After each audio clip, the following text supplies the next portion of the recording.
A different chassis caused the left trailer signal fuse in the truck to be blown. When connecting to another chassis, if the blown fuse is not replaced with a new fuse, the left turn signal will still not work even if there is nothing wrong with the left turn signal of the new trailer. This is how you fix the problem. The left turn signal of the trailer does not work. The truck left signal turn works but not the trailer. Open the hood up and locate the fuse box. Take out the fuse N2 for the left turn signal trailer with the included white fuse puller in the fuse box. If you don't have one, you can use a needle nose pliers or your fingers. The top fuse is the brand new one while the bottom one is the burnt out one. Always replace the same type fuse or a slightly less amp one temporarily until you can get a correct fuse. Both trailer signal lights works now.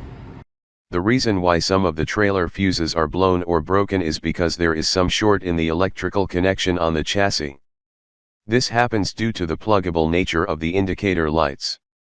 During the bumpy driving, the connector might come loose and touch the metal chassis, causing more power to supply to the chassis. Other reasons may be some wiring might come loose or cut in the chassis and touch any metal piece. The fuse blows in both situations to prevent unlimited oversupply of current to prevent truck fires. The fuse acts like a circuit breaker to prevent potential fires.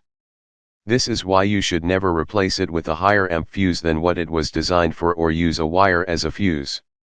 In both situations, you are likely going to cause a fire.